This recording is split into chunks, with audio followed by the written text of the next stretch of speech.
अस्सलामुअलैकुम दोस्तों। जब से छोटे बाजवा साहब का स्कैंडल बाहर आए हैं, पापा जॉन्स वाले और उनकी प्रॉपर्टी के सिलसिले, तो उसके बाद एक ना थमने वाला वाक़यात का सिलसिला शुरू हो गया है। मीडिया पे बेशुमार ऐसी खबरें आती हैं जो कि अकल दंग रह जाती है, बल्कि अकल मानती नहीं कि ये क्या हो रहा है।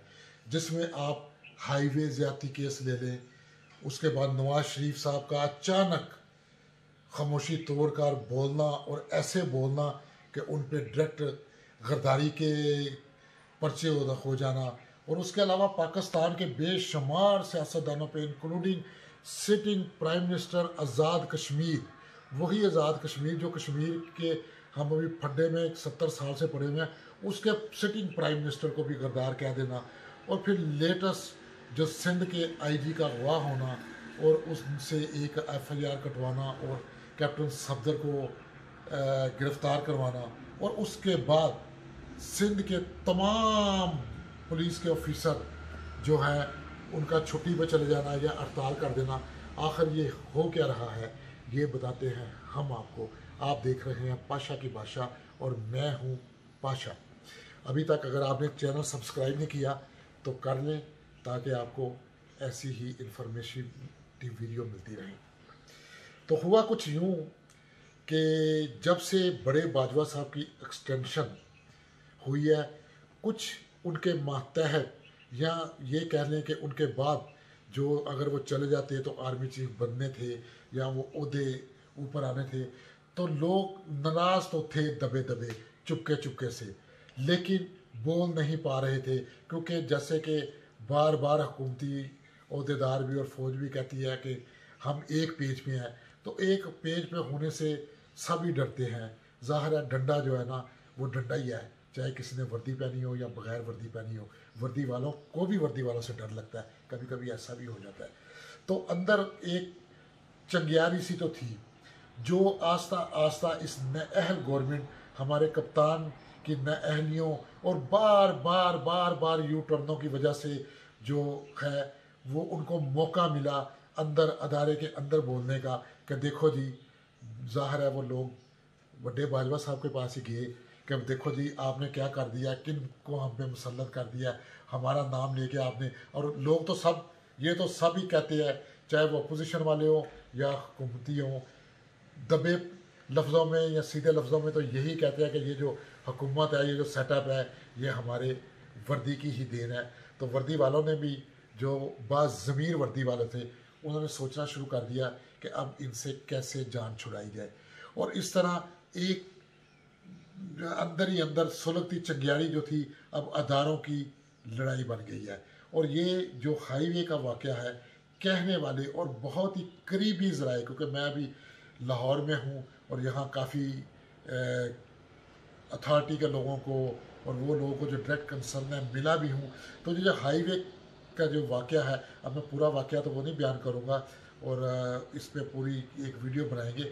ये भी एक ऐसा ड्रामा है जिससे जब पर्दा उठेगा तो आप हैरान रह जाएंगे। इंशाल्लाह नेक्स्ट या उससे अगली वीडियो में मैं ये पूरे ड्रामे से पर्दा उठाऊंगा कि ये आखिर ड्रामा था क्या, ये वाक़या हुआ भी या नहीं हुआ, या कि क्रिएट किया गया। ऐसे वाक़या तो रोज़ होते हैं, लेकिन इस वाक़े में ऐसी क्या खसूसियत थी और इसको इतनी हाइप क्यों दी गई और किस तरह से इसके किरदार एक दूसरे से खेलते रहे और ये अदारों की किस लड़ाई के सिलसिले में माहिर वजूद में आया, ये भी हम तज़किरा करेंगे। पर अगली वीडियो में आप हमारा चैनल देखते रहिए। अभी बात करते हैं ये जो डिवीज़न है, तो इस डिवीज़न के ऊपर अब मुझे जो लगता है, जो मेरी बातें सुनी सुनाई हैं या जो मैं ऑब्जर्वेशन कर रहा हूँ, कप्तान का तो जाना ठहरा, आज नहीं तो कल, देर आए दुरुस्त आए।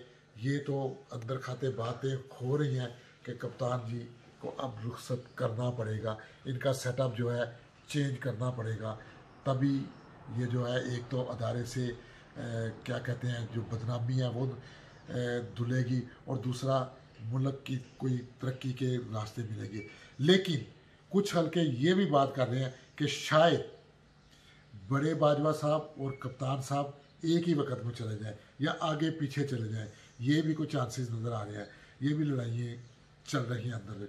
लेकिन अगर हम सोशल मीडिया देखें तो बेशुमार लोग अभी भी जो है ना वो पीटीआई के और इस तरह अब्दी पाक फ़ौज के जो सियासी किरदार है, मैं वो दूसरे किरदार की बात नहीं करता, सियासी किरदार के हक़ में सोशल मीडिया पर और इधर उधर बातें करते नज़र आते हैं।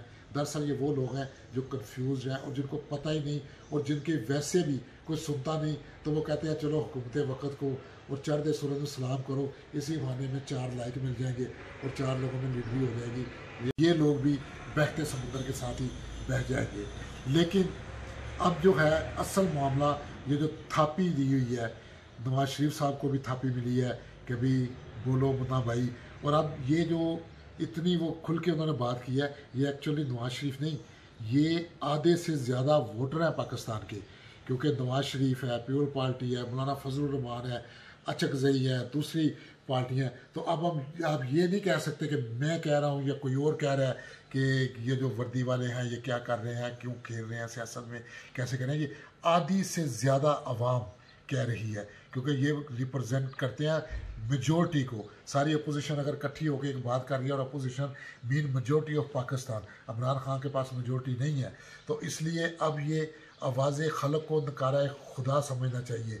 अब आप सिर्फ गरदार गरदार खेल तो सकते हैं वक्ती तौर पे, लोगों को दबा तो सकते हैं, लोगों को आप पुश करके कुछ अरसा तक तो उनकी ज़बान बंद कर सकते हैं, लेकिन ये ज़बान ज़्यादा देर बंद नहीं रहेगी।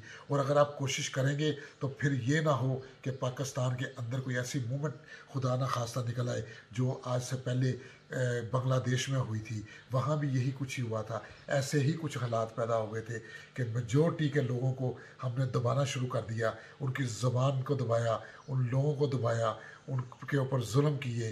तो आखिर में उन्होंने क्या किया, दुश्मन मुल्क से मदद मांगी और ख़ुद भी लड़े, और हमें अपने वहाँ हथियार छोड़ के भागना पड़ा। और वो मुल्क जो अल्लाह के नाम पर मुसलमानों के लिए बना था, उसका अक्सरियत अवाम को छोड़ना पड़ा, और हम ये इस टुकड़े पे आ गए। और अब हम इसके लिए बड़कबाजी कर रहे हैं, और ये हमें थोड़े होश के नाखन लेना चाहिए, हमें थोड़ा सोचना चाहिए, देखना चाहिए कि आखिर हम क्या है, क्यों हम लोग अपने लोगों को ही नाराज़ करते जा रहे हैं।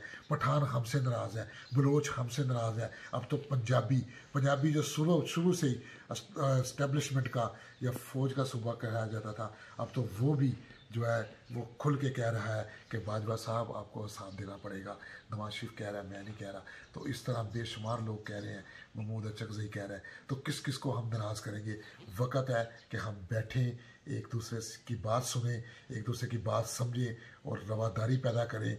ये अब मज़ीद ये ड्रामे काफर और गद्दार और दुश्मनों के एजेंट और भारतीय झंडा, यहूद नसाद एजेंडा, ये अब प्लीज़ बंद करें। ये चीज़ें और मज़ीद चलने वाली नहीं है।